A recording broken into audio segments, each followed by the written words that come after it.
Hello and welcome to another video here on the Giant Take YouTube channel. I am Josh, just me for this video today. New York Giants training camp day 11 recap. Wow, we made it to the end of all these daily uploads for the New York Giants training camp practices. This kind of sucks because, we really liked recording these, getting the news on everything, and coming to you with that news in these daily videos.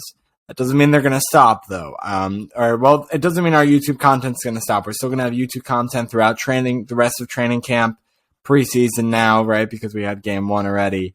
And also throughout the regular season, we'll obviously have our episodes on the YouTube channel. So continue to watch. We appreciate you watching.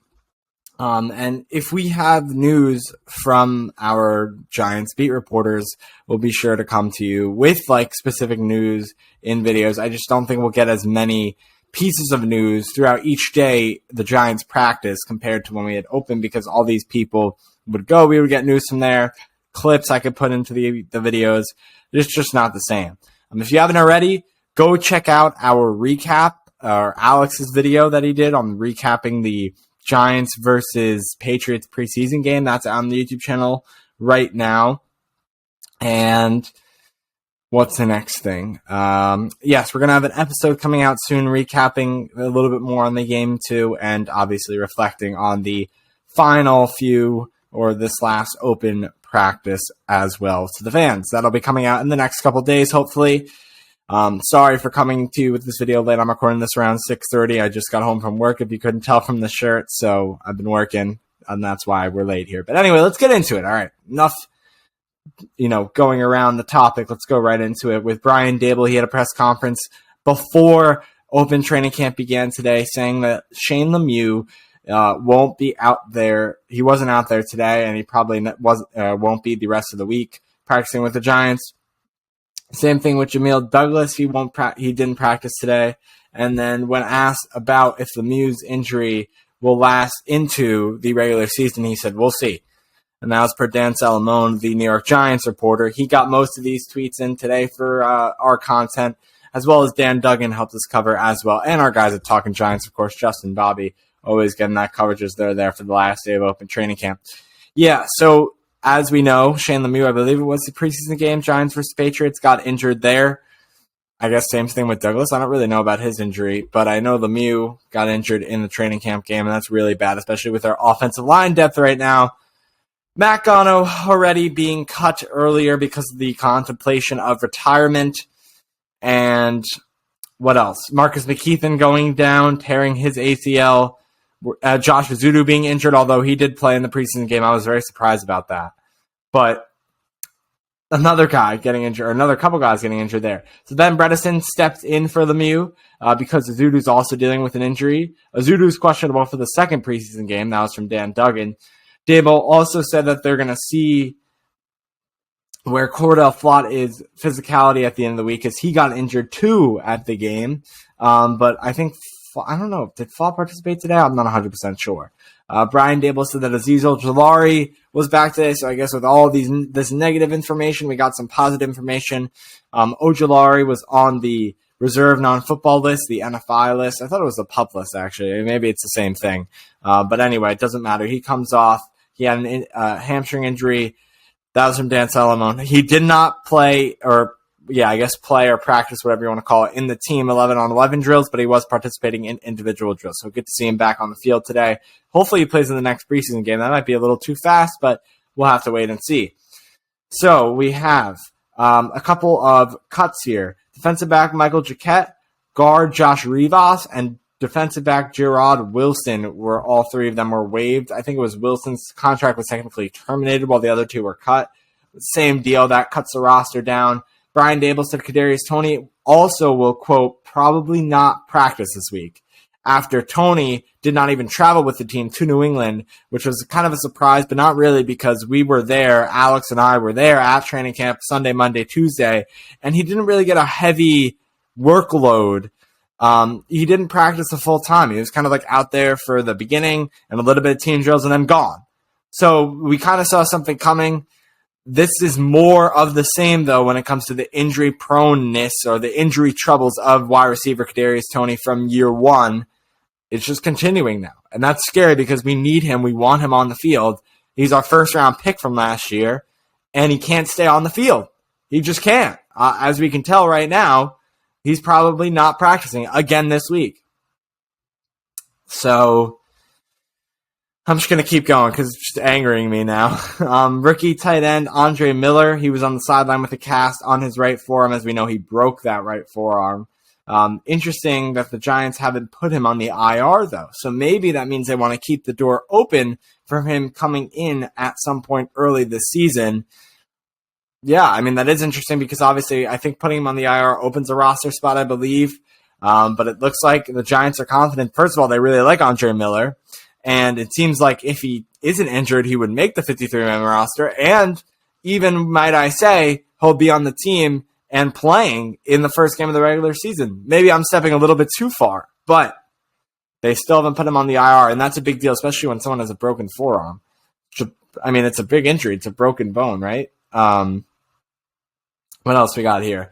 Linebacker Ellerson Smith, more injuries. And Jihad Ward, and plus center John Feliciano left with trainers after apparent injuries. This sucks, especially for Feliciano, because he missed the first few open practice training camp days with the heat exhaustion issues. I think that was 3 or 4 practices. Came back, then he was playing. He played, I believe, on Thursday. And now he's got another injury. So we'll have to see. I mean, the other thing wasn't really an injury, it was an issue. But now he's got an injury, so he's going to be out. And to make matters even worse, for the final day of open training camp, open practice, it was a really bad day for the offense. Daniel Jones, it was either 6 for 19 or 6 for 20. Jordan Raanan said 6 for 20. Dan Duggan said 6 for 19. So one of those guys either counted a pass that they shouldn't have or miscounted, whatever it is. 6 for 19, 6 for 20, both really bad. 2 interceptions. One was thrown to Adoree Jackson. I think it was a good read by Jackson from what I'm reading, or what I did read. And Darnay Holmes had a really nice, apparently, one-handed interception in the end zone. So continuing with a good training camp, both Adoree Jackson and Darnay Holmes on defense, while Jones continues to struggle. Is this because of Wink Martindale's blitz-heavy defense, which you saw more of today, or is it because Jones is just not a good quarterback? We'll have to wait and see as we continue along in preseason and in the regular season. I would like to say now, a little hint to what I'm going to talk about in our episode when we recap the Patriots-Giants game. Jones was the second worst looking receiver, not worst looking, but if I were to rank the receivers, rank the quarterbacks 1 through 3, it would be Tyrod Taylor 1, Jones 2, and then Webb 3 in that preseason game. Because Jones didn't really look that good in the preseason game. And he's even looking worse here in today's practice. Lots of would-be sacks. Obviously, the defensive players cannot sack the quarterback. They can't even touch him, really, because they don't want to injure him. So, which forces Jones, when the guys come in too close to Jones, they're forcing pressure, which forces Jones to throw a ball. And then it becomes an interception or an incompletion. We saw that when we went in person. And, I mean, I guess it's going to happen anyway, right? Because if in game during the regular season, if he feels pressure, he's going to force a throw or he's going to take a sack. But in this case, he notices that the guys are there, and he knows that it would be a sack, so he has to get rid of it, and then he ends up throwing it away. But anyway, let's continue here. Saquon continues to be a positive player at camp in what he's doing, which is really good. You want Saquon to look good. This is his year to shine. He's been talking a lot with the media about, all the injuries and stuff. I just really hope he does well.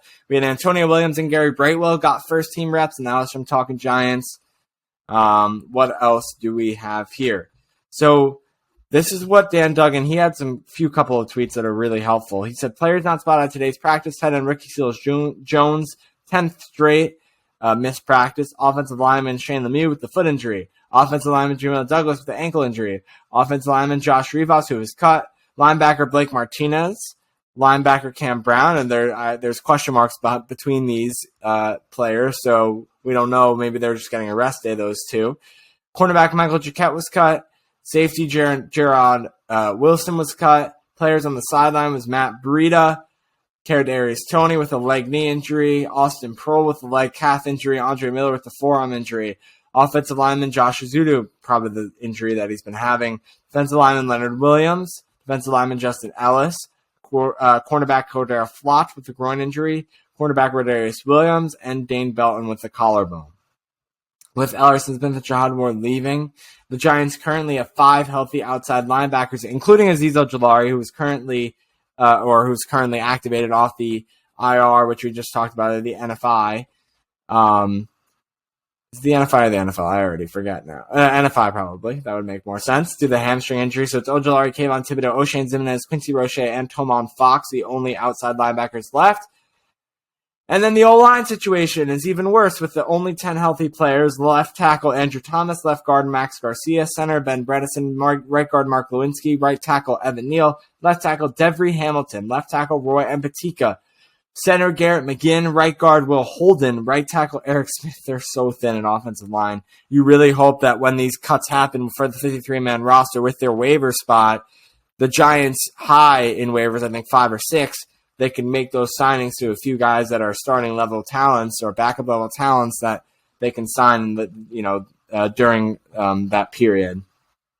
Let's see, anything else that I want to mention? Kenny Golladay, obviously we know had that drop in the red zone during the preseason game. It seems here that Duggan's also reporting he had 2 targets today, both on end zone phase versus Aaron Robinson, which both were incomplete. So Golladay not looking good in training camp today. Already talked about Jones, already talked about Jackson, already talked about Holmes, and then Saquon. Duggan said broke a long run on a play where misdirection had the defense flowing to the right and Saquon burst through a hole to the left. And also, Trent Thompson was the 3rd safety in the dime package. If you remember, Trent Thompson had a sack off a blitz on the side during the game against the Patriots, which is part of Wink Martindale's having safeties and cornerbacks blitzing off the side, and it worked off the edge. And with that being said, I noticed that I'm over 12 minutes here. I'm talking too much. I'm just going to ask you to do a couple things. Subscribe below. Also, drop a like. Really appreciate it. You can go in the description and find out other ways to support us and help us out. It has been really fun doing this series with the daily training camp uploads. We'll see how many more we can do after this point. But thanks so much if you've been watching all of them and tuning in. See you next time. Peace.